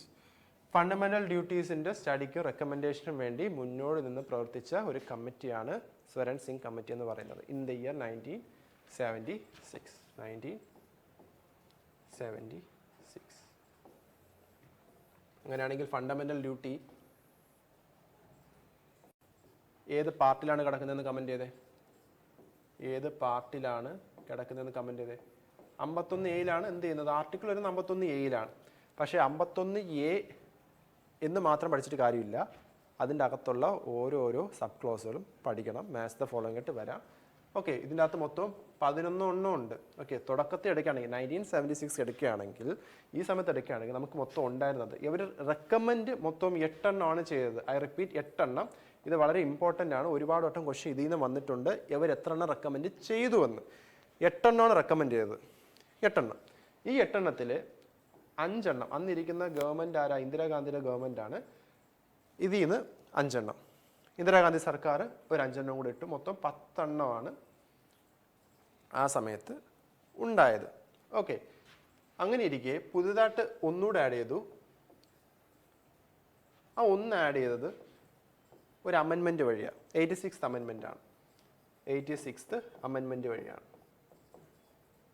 ആ 86th അമെൻമെൻറ്റിൻ്റെ വർഷം ഒന്ന് കമൻറ്റ് ചെയ്ത്, അതുപോലെ തന്നെ നമ്മുടെ വോട്ടിംഗ് ഏജ് റെഡ്യൂസ് ചെയ്തൊരു അമെൻമെൻറ്റ് ഉണ്ട്. നമ്മുടെ വോട്ടിംഗ് ഏജ്, അതായത് പണ്ട് നമ്മുടെ വോട്ടിംഗ് ഏജ്, അതായത് സ്വാതന്ത്ര്യം കിട്ടി കുറച്ച് കാലത്തേക്ക് 21 വോട്ടിംഗ് ഏജ് എന്ന് പറയുന്നത്. ആ വോട്ടിംഗ് ഏജ് റെഡ്യൂസ് ചെയ്ത് 18 ആക്കിയ ഒരു അമെൻമെൻറ്റും ഉണ്ടായിരുന്നു. ആ അമെൻമെൻറ്റും അതിൻ്റെ വർഷം എന്ത് ചെയ്യുക? ഒന്ന് നോട്ട് ചെയ്ത് കമൻറ്റ് സെക്ഷനിൽ എന്ത് ചെയ്യുക? ഇടുക. Okay, so Swaran Singh committee 86 അമെൻമെൻറ്റിൽ ആഡ് ചെയ്ത് വേറെ ഒന്നുമില്ല, നമ്മുടെ ചിൽഡ്രൻസ് ഗാർഡിയൻസിന് ഉത്തരവാദിത്വമുണ്ട്. ചിൽഡ്രന് 7 മുതൽ 14 വയസ്സിനിടയിലുള്ള കുട്ടികൾക്ക് എഡ്യൂക്കേഷൻ കൊടുക്കാൻ. അതാണ് എന്നെന്ന് പറയുന്നത് 11ാമത്തെ ഫണ്ടമെൻ്റൽ ഡ്യൂട്ടി എന്ന് പറയുന്നത്. ഓക്കെ ആണോ? സോ ഇതാണ് നമ്മുടെ 5 ക്വസ്റ്റ്യൻ കഴിഞ്ഞിട്ടുണ്ട്. ഈ 5 ക്വസ്റ്റ്യൻ നിങ്ങൾ എത്ര സ്കോർ ചെയ്തത്? 5ൽ 5 സ്കോർ ചെയ്ത് തരാണ് എങ്കിൽ റിയലി ഗുഡ്. 5ൽ 5 സ്കോർ ചെയ്യാൻ പറ്റുന്നതാണ്. നിങ്ങൾക്ക് നെഗറ്റീവ് അടിക്കണമെങ്കിൽ ആ മോർട്ടിമിയർ ആയിരിക്കും. ഉറപ്പായിട്ടും നെഗറ്റീവ് അടിക്കണമെങ്കിൽ അത് മാത്രമേ കാണുള്ളൂ. Okay, so moving on to the next question. ഇത് ഔട്ട് ഓഫ് ദ, ഇത് നിങ്ങൾ ഈ വാക്ക് ചിലവർ കേട്ടിട്ടുണ്ടായിരിക്കും, ചിലവർ കേട്ടിട്ടില്ലായിരിക്കാം. ഓക്കെ, പുതിയൊരു വാക്കാണ്. What is the cause of bio magnification or bio accumulation? So 4 options ഉണ്ട്. ഏതാണ് ആൻസർ എന്ന് എന്ത് ചെയ്യുക? പറയാൻ ശ്രമിക്കുക. ജസ്റ്റ് ഒന്ന് ഗസ് ചെയ്ത് നോക്കുക എല്ലാവരും. ഓക്കെ,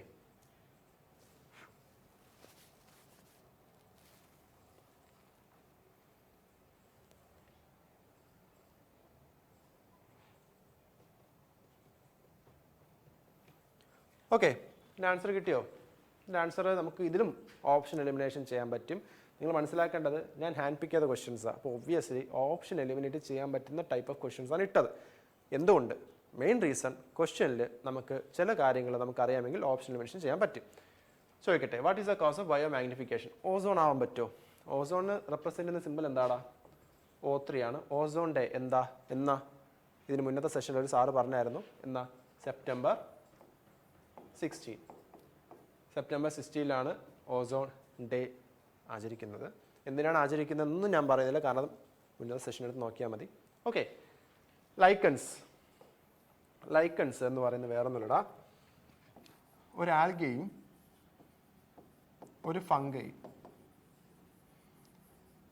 തമ്മിലുള്ള സിംബയോട്ടിക് റിലേഷനാണ് എന്തെന്ന് പറയുന്നത് ലൈക്കൺ എന്ന് പറയുന്നത്. ഇനി എന്താണ് സിംബയോട്ടിക് എന്ന് വെച്ച് കഴിഞ്ഞാൽ ഒരു കോ റിലേഷൻ. ഒരാൾ അയാൾക്ക് ഷെൽട്ടർ കൊടുക്കുന്നു, മറ്റാൾ അയാൾക്ക് ഫുഡ് കൊടുക്കുന്നു. So it's A symbiotic relation.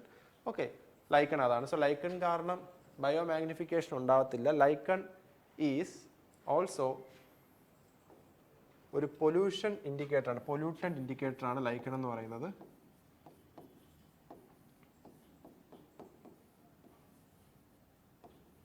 Pollutant ഇൻഡിക്കേറ്ററാണ്. Last one ഏതാ ഓപ്ഷൻ? പ്രോട്ടീൻ കാരണമായിരിക്കുമോ? ഒരിക്കലും ഇല്ല. നമുക്ക് 4 ഓപ്ഷൻ എടുത്താൽ തന്നെ 4ാമത്തെ ഓപ്ഷൻ എന്തായാലും പോകുന്ന ഉറപ്പാണ്. ഓക്കെ, സോ പ്രോട്ടീൻസ് അല്ല. അപ്പോൾ ആൻസർ എന്താടാ?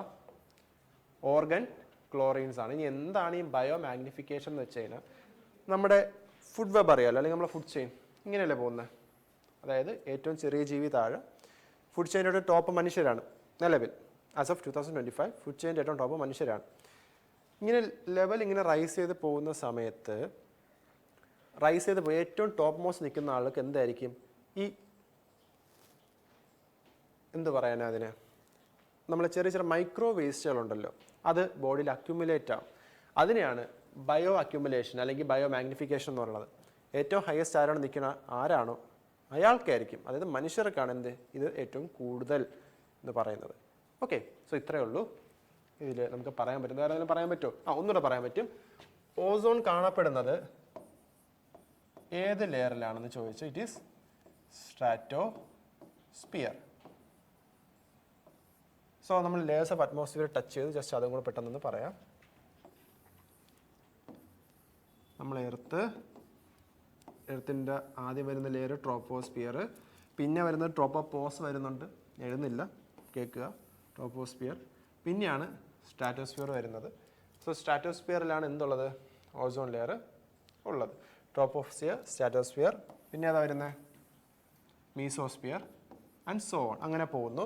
ഓക്കെ, ഞാൻ ഇത് ഡീറ്റെയിൽ ആയിട്ട് പോകുന്നില്ല, കാരണം വളരെ ബേസിക് ആയിട്ടുള്ള സാധനം. കാരണം എല്ലാം പോയി കഴിഞ്ഞാൽ നിങ്ങൾക്ക് സെഷൻ ബോറിംഗ് ആയിട്ട് തോന്നും, പുതുതായിട്ടൊന്നും കിട്ടിയില്ല എന്ന് തോന്നും. അതുകൊണ്ട് ഞാൻ അത് പോകുന്നില്ല. നെക്സ്റ്റ് ക്വസ്റ്റ്യൻ നിങ്ങൾക്ക് എല്ലാവർക്കും അറിയാവുന്ന ആൻസർ ആയിരിക്കും. Which mirror is preferred as rear view wing mirror in vehicles because of its wider field of view? ഇതിൽ ആൻസർ ഏതാണെന്ന് നിങ്ങൾക്ക് പെട്ടെന്ന് കമൻറ്റ് ചെയ്യാവുന്നതേ ഉള്ളൂ. ജസ്റ്റ് എന്ത് ചെയ്യുക, ഗോ ത്രൂ ചെയ്യുക, ട്രൈ ചെയ്യുക. ഓക്കെ,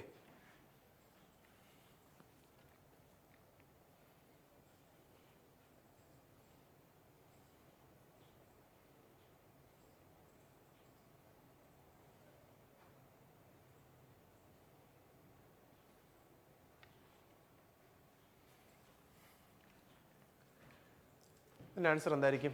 ഇതിൻ്റെ ആൻസർ നിങ്ങളെല്ലാവരും ഗസ് ചെയ്താണ്. കോൺവെക്സ് അല്ലേ, കോൺകേവ് അല്ല, കോൺവെക്സ് ആണ്. പക്ഷേ അതുപോലെ തന്നെ റീസെൻ്റ് ആയിട്ട് ട്രെൻഡിൽ ചോദിക്കാൻ ചാൻസ് ഉള്ളൊരു സാധനം കൂടി ഞാൻ ഇവിടെ ആഡ് ചെയ്തിട്ടുണ്ട്. നിങ്ങൾക്കത് കാണിച്ചു തരാം. നിങ്ങൾക്ക് മിക്കവർക്കും 10ാം ക്ലാസ് ഓർമ്മ വരും ഇത് കാണുമ്പോൾ. എത്രത്തോളം ക്ലിയർ ആവുന്നു എന്ന് എനിക്കറിയില്ല. ക്ലിയർ ആവുന്നില്ല എങ്കിൽ ഇതെങ്ങനെ നോക്കണമെന്ന് ഞാൻ പറഞ്ഞുതരാം. ഗൂഗിളിൽ എന്ത് ചെയ്താൽ മതി? Concave mirror formation. കോൺകേവ് ലെൻസാണോ മിററാണോടാ? മിററാണ്, ലെൻസ് അല്ല, തിരിഞ്ഞു പോയല്ലേ. ഓക്കെ, ഇത് മിററാണ്, കോൺകേവ് മിറർ. ഇനി എന്തുകൊണ്ട് ഇത് ഇമ്പോർട്ടൻ്റ് എന്ന് ചോദിച്ചു കഴിഞ്ഞാൽ ഞാൻ ഒരിക്കൽ കണ്ടിട്ടുള്ളൊരു ക്വസ്റ്റ്യൻ ആണ്. അതായത് ഇതിൻ്റെ ബേസിക് അണ്ടർസ്റ്റാൻഡിങ് ഞാൻ തരാം പെട്ടെന്ന്. വേറെ പേന എടുക്കാം, കുറേ നേരമായി ചുമ്പ് യൂസ് ചെയ്യുന്നു. ഇത് നമ്മൾ കോൺകേവ് മിററിൻ്റെ ഒരു ബോഡി ഇങ്ങനെ വരയ്ക്കുന്ന ഈ വരനെ വിളിക്കുന്ന പേര് നമ്മൾ പ്രിൻസിപ്പൽ ആക്സിസ് എന്നാണ് പറയുന്നത്. Principal axis.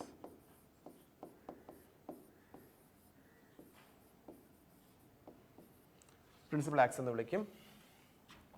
ഈ റേസ് എല്ലാം വന്ന് ഫോക്കസ് ചെയ്യുന്ന ഒരു സ്ഥലത്തിന് വിളിക്കുന്ന പേര് തന്നെ ഉണ്ട്, ഫോക്കസ്. എപ്പോഴും മനസ്സിലാക്കി, ഇതാണ് ഫുൾ ഇമേജ് എന്ന് പറയുന്നത്. ഇതിൻ്റെ ഈ ഒരൊറ്റ ഭാഗം മാത്രമാണ് ഇവിടുത്തെ വരയ്ക്കുന്നത്. സോ ഒരു സർക്കിൾ എടുക്കുകയാണെങ്കിൽ ആ സർക്കിൾ എന്തുണ്ടടാ? ആ സർക്കിളിനൊരു സെൻറ്റർ ഉണ്ട്. അതുപോലെ എവനും എന്തുണ്ട്? ഒരു സെൻറ്റർ ഉണ്ട്. ആ സെൻറ്ററിനെ വിളിക്കുന്ന പേരാണ് സെൻറ്റർ ഓഫ് കർവേച്ചർ എന്ന് പറയുന്നത്. Centre of curvature. എന്തുകൊണ്ട് ഞാൻ ഈ പേരൊക്കെ പഠിപ്പിക്കുന്നു എന്ന് വെച്ച് കഴിഞ്ഞാൽ നിങ്ങൾക്ക് മനസ്സിലാവും ഉടനെ. അതുപോലെ പോൾ എന്ന് പറയുമ്പോൾ ഈ ഭാഗത്ത് വരും. പോൾ. കോൺകേവ് എങ്ങനത്തെ സർഫസാ? ഇതിൻ്റെ അകമാണ് റിഫ്ലക്റ്റിംഗ്, പുറമാണ് റിഫ്ലക്റ്റിംഗ്? അകമാണ് റിഫ്ലക്റ്റിംഗ്. അതുകൊണ്ട് ഇതിന് ഇങ്ങനെ റെപ്രസെൻറ്റ് ചെയ്യുന്നു നമ്മൾ. ഓക്കെ, സോ ഈ ബേസിക് അണ്ടർസ്റ്റാൻഡിങ് ഉണ്ടായിരുന്നെന്ന് ഞാൻ വിശ്വസിക്കുന്നു. സോ നമുക്ക് ഈ ക്വസ്റ്റ്യൻസ് നമുക്കൊന്ന് ഡീൽ ചെയ്യാം. ഓക്കെ, ഇവിടെ സംഭവിക്കുന്നത് എന്താണെന്ന് വെച്ച് കഴിഞ്ഞാൽ ഞാൻ ജസ്റ്റ് പെട്ടെന്ന് സൈഡ് വരച്ചിടാം.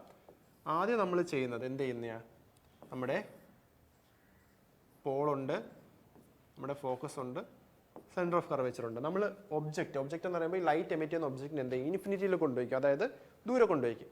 ദൂരെ കൊണ്ടുപോയിക്കുമ്പോഴത്തേക്കും ഇമേജ് എവിടെ ഉണ്ടാവുന്നു? അടുത്ത് നമ്മൾ വെക്കുന്നത് ബിയോണ്ട് സി, അതായത് സിക്ക് തൊട്ട് മുന്നേ, അതായത് ഇവിടെ. പിന്നെ വെക്കുന്നത് സിയിൽ, പിന്നെ വെക്കുന്നത് ബിറ്റ്വീൻ സി ആൻഡ് എഫ്, പിന്നെ വെക്കുന്നത് എഫ്, പിന്നെ വെക്കുന്നത് ബിറ്റ്വീൻ ഫോക്കസ് ആൻഡ് പോൾ. ഈ ഒരു സാധനം അത്ര ഇമ്പോർട്ടൻ്റ് അല്ല, ഞാൻ പറഞ്ഞ ഇത്ര ഇമ്പോർട്ടൻ്റ് ആണ്. അതിൻ്റെ ഇത്രയും ഇമേജോടെ കൊടുത്തിരിക്കുന്നത്. ഇനി പരീക്ഷയ്ക്ക് ഇമേജ് വരച്ച് കളിക്കാൻ സമയമുണ്ടോ സാറേ? ഒരിക്കലും ഇല്ല. 10ാം ക്ലാസ് അല്ല നമുക്ക് ഇമേജ് വരച്ച് കളിക്കാനായിട്ട്. അതുകൊണ്ട് ഇത് ഓർത്ത് ഒരു ട്രിക്ക് തരാം. എൻ്റെ ട്രിക്കൊന്നും അല്ല ഇത്, ഞാൻ പണ്ട് 10ാം ക്ലാസ്സിൽ ഞാൻ പഠിച്ച സമയത്ത് യൂസ് ചെയ്തതാണ്. എൻ്റെ ലൈഫിൽ പോലും ഞാൻ വിചാരിച്ചില്ല ഇവിടെ യൂസ് വരുമെന്ന്. സോ നമുക്ക് നോക്കാം. ആദ്യം എന്ത് ചെയ്യുക, ഞാൻ പറഞ്ഞ ഓർഡർ എപ്പോഴും ഓർത്തിരിക്കുക. എന്താ? At infinity, beyond C, at C, between C and F, at F. ആ ഓർഡർ ആദ്യം ഓർത്തിരിക്കുക. അപ്പോൾ എഴുതുകയാണ്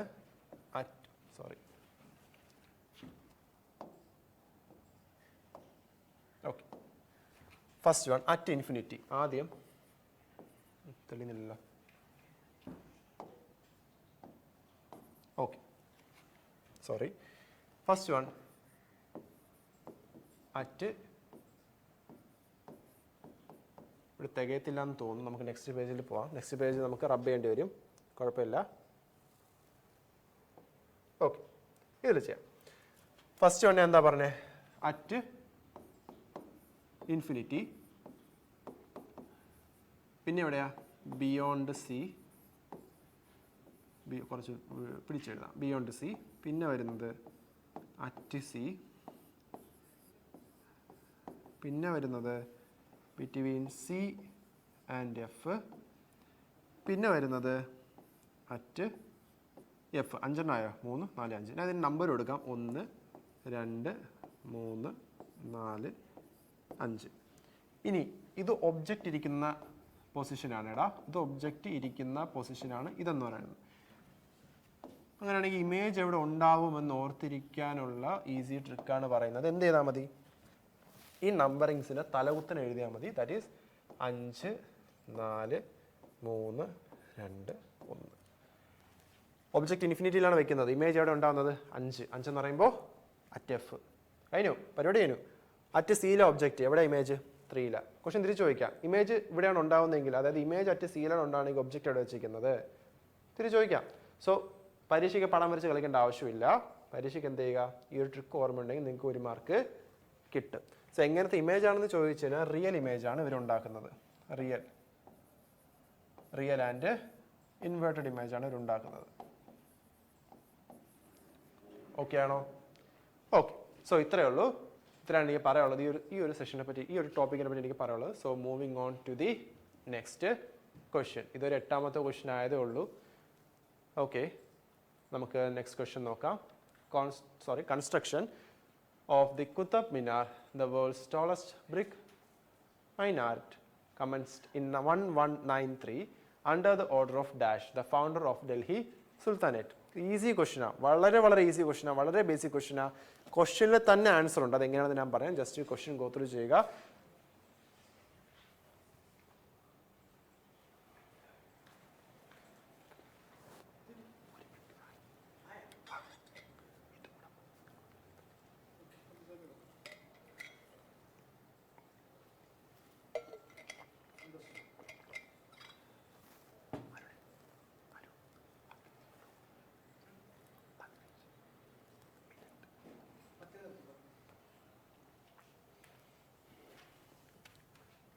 ഇതിന് ആൻസർ കിട്ടിക്കാണണം. കിട്ടിയില്ലെങ്കിൽ വളരെ പ്രശ്നമാണ്. നിങ്ങളുടെ പ്രിപ്പറേഷൻ വളരെ മോശമെന്നാണ്. ഇതിൻ്റെ ആൻസർ നിങ്ങൾക്ക് ക്വസ്റ്റ്യൻ തന്നെ കിട്ടാം. ഫൗണ്ടർ ഓഫ് ഡൽഹി സുൽത്താനേറ്റ് തന്നെ ആൻസർ ഉണ്ട്. എന്തായിരിക്കും ആൻസർ? ഖുത്ബുദ്ദീൻ ഐബക്ക് അല്ലേ? സോ ഡൽഹി സുൽത്താനെ ടച്ച് ചെയ്തു. പെട്ടെന്ന് ഡൽഹി സുൽത്താനെ റിവൈസ് ചെയ്യാം. റിവിഷൻ സീരീസ് അല്ലേ, സോ പെട്ടെന്ന് നമുക്ക് ചെയ്യാം. Delhi സുൽത്താനെ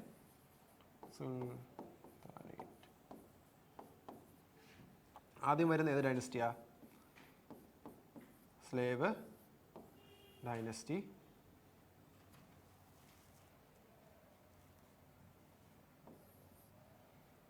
slave dynasty. സ്ലേവ് എന്ന് മാത്രം എഴുതാം. പിന്നെ വരുന്ന ഏതായിരിക്കും? ഖിൽജി ഡൈനസ്റ്റി. ഖിൽജി ഡൈനസ്റ്റി. മൂന്നാമത് വരുന്ന ഏതാ? Tughlaq dynasty. Tughlaq dynasty full എഴുതണ്ടല്ലോ. തുഗ്ലക് ഡൈനസ്റ്റി. പിന്നെ വരുന്നത് സെയ്ദ്. കാണാൻ പറ്റുന്നുണ്ടോടാ? യെസ്, കാണാൻ പറ്റുന്നുണ്ട്. പിന്നെ വരുന്നത് സെയ്ദ് ഡൈനസ്റ്റി. എഴുതിയാൽ കാണാൻ പറ്റത്തില്ല, ഞാൻ ഇപ്പോഴത്തെ എഴുതാം. ലാസ്റ്റ് വരുന്ന ഏതാ? SKTS. Slave, Khilji, Tughlaq, Sayyid. Last വരുന്ന ഏതാണെന്ന് സ്ട്രൈക്ക് ചെയ്യുന്നില്ല, നമുക്ക് നോക്കാം. ആൻസർ പറഞ്ഞവരുടെ എനിക്ക് കിട്ടും, ഉറപ്പായിട്ട് എനിക്ക് കിട്ടും. സ്ലേവ് കണ്ടുപിടിക്കുന്ന ആരാ? ഇവിടെ തന്നെ ഉണ്ട്, ഖുത്ബുദ്ദീൻ ഐബക്കാണ്. ഖിൽജി ജിയാസുദ്ദീൻ ഖിൽജിയാണ് കണ്ടുപിടിക്കുന്നത്. തുഗ്ലക് ജിയാസുദ്ദീൻ, ഒരു തിരുത്തുണ്ട്. ഖിൽജി കണ്ടുപിടിക്കുന്നത് ജലാലുദ്ദീനാണ്. ജലാലുദ്ദീൻ, പറഞ്ഞപ്പോൾ അങ്ങ് പറഞ്ഞു ഏതാ? ജലാലുദ്ദീനാണ് കണ്ടുപിടിക്കുന്നത്. തുഗ്ലക് കണ്ടുപിടിക്കുന്നതാണ് ജിയാസുദ്ദീൻ. ഒക്കെ തിരിഞ്ഞു വരുത്. ജിയാസുദ്ദീൻ.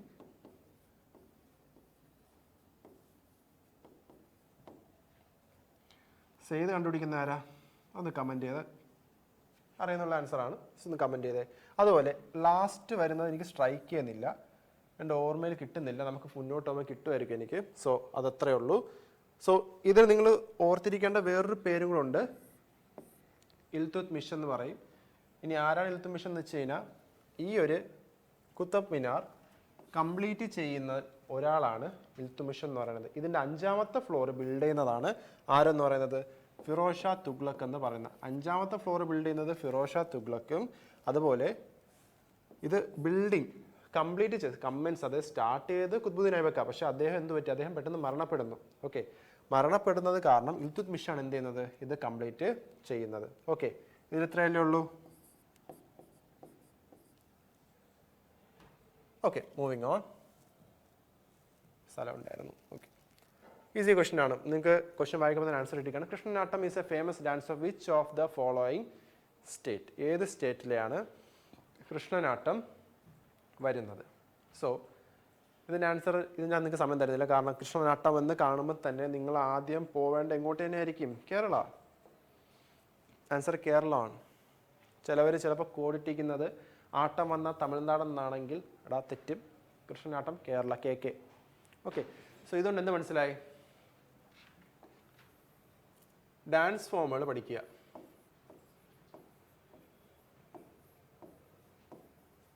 ഡാൻസ് ഫോമുകൾ പഠിക്കുക. നമുക്ക് ഇന്ത്യക്ക് എത്ര സ്റ്റേറ്റ് ഉണ്ടോ അത്രയും സ്റ്റേറ്റിൻ്റെയും ഡാൻസ് ഫോമുകൾ എങ്ങനെ പഠിക്കും? കാണാപ്പാടം ഒരു ദിവസം ബുക്ക് എടുത്ത് വെച്ചിട്ട് വെറുതെ വായിച്ചിട്ട് അടയ്ക്കുകയല്ല, കോഡിട്ട് പഠിക്കുക. കോഡിട്ട് പഠിച്ച് ഓർമ്മയിരിക്കും. ഒരു എക്സാമ്പിൾ നോക്കാം നമുക്ക്. ഫോർ എക്സാമ്പിൾ പറയുകയാണെങ്കിൽ നമുക്ക് ഏത് പറയാം? ലാത്തമാർ ഹോളി. ലാത്തമാർ ഹോളി എനിക്ക് പെട്ടെന്ന് ക്ലാസ് എടുത്തുകൊണ്ട് ഓർമ്മയിൽ വന്നതാണ്. ലാത്തമാർ ഹോളി ഇത് ഞാൻ ക്ലാസ്സിലും പോയിട്ടുള്ള സാധനമാണ്. സോ എൻ്റെ ക്ലാസ്സിൽ പിള്ളേർ ഇത് കേൾക്കുവാണെങ്കിൽ നിങ്ങൾക്ക് ഇതിൻ്റെ ആൻസർ ഉറപ്പായിട്ട് അറിയായിരിക്കും. എന്താ? UP, ഉത്തർപ്രദേശ്. ഇതിന് ഞാൻ ഇട്ട കോഡ് എന്താണെന്ന് വെച്ച് കഴിഞ്ഞാൽ ലാത്ത്. ലാത്ത് എന്ന് വെച്ചാൽ ചവിട്ട്. ചവിട്ടെന്ന് വെച്ചാൽ എന്താ? ഉത്തരം പറഞ്ഞില്ലെങ്കിൽ ചവിട്ട് കിട്ടും. സോ എന്താ? ഉത്തർപ്രദേശാണ്. ഉത്തർപ്രദേശ് ടച്ച് ചെയ്ത് ഒരു സാധനം ഉത്തർപ്രദേശെ പറ്റി പറയാം. ഏറ്റവും കൂടുതൽ റെയിൽവേ ലൈൻ ഉള്ളത് ഏത് സ്റ്റേറ്റ് ആണെന്ന് ചോദിച്ചാൽ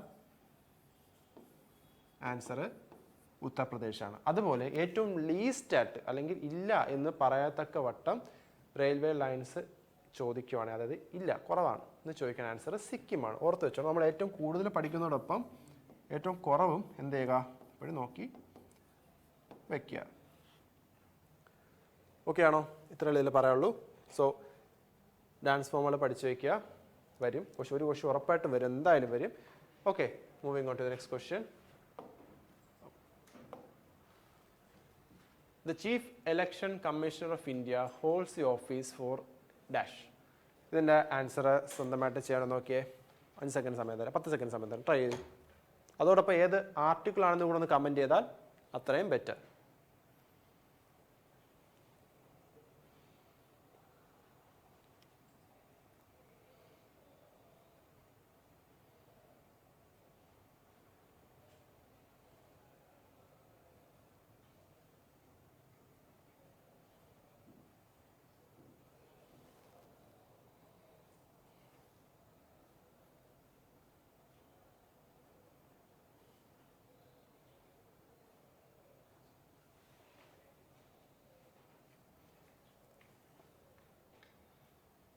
കിട്ടിയോ?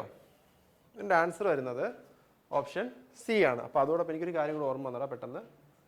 നമ്മുടെ സ്ലേവ് ഡൈനസ്റ്റിയിൽ ലാസ്റ്റ് വരുന്നത് ലോധിയാണ് കേട്ടോ. എൻ്റെ മൈൻഡിൽ നിന്ന് കംപ്ലീറ്റ്ലി പോയി. കാരണം നമുക്ക് എപ്പോഴും തിരിഞ്ഞോണ്ട് ഈ 3 സാധനങ്ങളാണ്. അതുകൊണ്ട് ഞാൻ അറിയേണ്ടതാണ് എപ്പോഴും ഫോക്കസ് ചെയ്ത് പെട്ടെന്ന് എൻ്റെ മൈൻഡിൽ നിന്ന് ഔട്ടായപ്പോൾ ലോധി ഡൈനസ്റ്റിയാണ് ലാസ്റ്റ് വരുന്നത് ലോധി ഡൈനസ്റ്റിയാണ്. തിരിഞ്ഞു വരുന്നത് എനിക്ക് പെട്ടെന്ന് തിരിഞ്ഞുപോയി. ഓക്കെ, മറന്നുപോയി, വിട്ടുപോയി. ഇതിൻ്റെ ആൻസർ വരുന്നത് എന്താ? ചീഫ് ഇലക്ഷൻ കമ്മീഷൻ്റെ ആൻസർ ഞാൻ പറഞ്ഞു, ഓപ്ഷൻ സി ആണ്. ഒന്നെങ്കിൽ 70 year of age or for 6 years. ഇതിൽ ഏതാണോ ആദ്യം വരുന്നത് അത്. അതുപോലെ ഇപ്പം നിലവിൽ കറൻ്റ്ലി നമ്മളെ ചീഫ് ഇലക്ഷൻ കമ്മീഷണർ ആരാണെന്ന് ചോദിച്ചാൽ ആരാ? ഗണേഷ് ആണ്. ഗണേഷ് കുമാർ എന്നാണ് എൻ്റെ ഓർമ്മ. ഗണേഷ് സംതിങ് ആണ്. ഓക്കെ, സോ 10 ക്വസ്റ്റ്യൻ ആയിട്ടുണ്ട്. 10 ക്വസ്റ്റ്യനായി. നിങ്ങൾ എത്ര ക്വസ്റ്റ്യൻസ് ഇതുവരെ കറക്റ്റാക്കി എന്ന് നോക്കുക. ഈ 10 ക്വസ്റ്റ്യൻ നമുക്ക് ജസ്റ്റ് ഒന്ന് പെട്ടെന്ന് ഓടിച്ച് തിരിച്ചു വരാം. നിങ്ങൾ 10 ക്വസ്റ്റ്യൻ നോക്കിയാൽ തന്നെ വളരെ എളുപ്പമായിട്ടുള്ള ക്വസ്റ്റ്യൻസ് എടുത്തു. ഒരു പാടുള്ള ഒരു ക്വസ്റ്റ്യൻ ഞാൻ എടുത്തിട്ടില്ല. 10 ക്വസ്റ്റ്യൻ വളരെ എളുപ്പമുള്ള ക്വസ്റ്റ്യൻസ്. ഓക്കെ, ലൂക്കേമിയ ഏതില്ല? ബ്ലഡ് സെല്ലാണ് വരുന്നത്, ക്യാൻസർ ബ്ലഡ് സെല്ല്. അടുത്ത് അമേരിക്ക വിട്ട റോക്കറ്റ് ഏതാ? സാറ്റലൈറ്റ് ഏതാ? എക്സ്പ്ലോറർ 1 ആണ്. അടുത്ത് ഏത് സ്ഥലത്താണ് ഫസ്റ്റ് സെർമൻ? തമേക്സ് തൂബയാണ്. അടുത്ത് അബ്ദുൾ റഹ്മാനും അതുപോലെ മിസ്റ്റർ മോട്ടിമേർ സൈൻ ചെയ്ത എഗ്രിമെൻ്റ് എസ്റ്റാബ്ലിഷ് ചെയ്ത ലൈൻ ഏതാണെന്ന് ചോദിച്ചാൽ Durand line between Afghanistan and India. Moving on. OBC non creamy ലെയറിനെ പറ്റി അല്ലെങ്കിൽ ക്രീമി ലെയറിനെ പറ്റി കണ്ടുപിടിക്കാൻ വേണ്ടി വിട്ട കമ്മിറ്റിയുടെ പേര് രാംനന്ദൻ കമ്മിറ്റിയാണ്. അതുപോലെ സ്വരൻ സിംഗ് കമ്മിറ്റിയെ പറ്റി ഞാൻ പറഞ്ഞായിരുന്നു. 6ാമത്തത് what is the cause of biomagnification? Answer എന്താ? ഓർഗാനോ ക്ലോറിൻസ് ആണ്. അത് നോട്ട് ചെയ്ത് വയ്ക്കുക, out of the box question ആയിരുന്നു. ഏത് മിറർ ആണെന്ന് ചോദിച്ചാൽ ഏതാ? റിയർ വ്യൂ മിറർ യൂസ് ചെയ്യുന്നത് കോൺവെക്സ് ആണ്. അറിയാനുള്ള ക്വസ്റ്റ്യൻ ആൻസർ ആണ്. ഈ ഒരു കോഡ് ഓർത്തിരിക്കുക. Okay. 8 construction of the Qutub Minar തുടങ്ങിയത് ആരാ? കുത്ബുദ്ദീൻ ഐബക്കാണ്. കംപ്ലീറ്റ് ചെയ്ത് ഇൽത്തുമിഷ് ആണ്. 5ാമത്തെ ഫ്ലോർ കംപ്ലീറ്റ് ചെയ്യുന്നത് ഫിറോഷ തുഗ്ലക്കാണ്. ഓർഡർ ഓർത്തിരിക്കുക. കൃഷ്ണനാട്ടം ഏത് സ്റ്റേറ്റ്? കേരള എന്ന സ്റ്റേറ്റ് ആണ്. അതുപോലെ 10ാമത്തെ ക്വസ്റ്റ്യൻ എന്ന് പറയുന്നത് എത്രാമത്തെ വയസ്സ് അല്ലെങ്കിൽ എത്ര വർഷമാണെന്ന് ചോദിച്ചാൽ 70 years of age or 6 years which ever comes early. So 10 question ആയിട്ടുണ്ട്. 10ൽ എത്ര മാർക്ക്? 10ൽ 10 ഭൂരിപക്ഷം കയറി കിട്ടിക്കാണോ അല്ലെങ്കിൽ 9 രണ്ടാണെങ്കിലും goods a good mark. So 10 question ആയിട്ടുണ്ട്. ഇതുപോലെ തന്നെ ബാക്കി സെഷൻസും വരുന്നതാണ്. ഇന്നത്തേക്ക് അപ്പോൾ ഇത്രയേ ഉള്ളൂ. നമ്മൾ 10 ക്വസ്റ്റ്യൻ കവർ ചെയ്തു. സോ ഇരുന്നതിനും സെഷൻ കേട്ടതിനും താങ്ക് യു.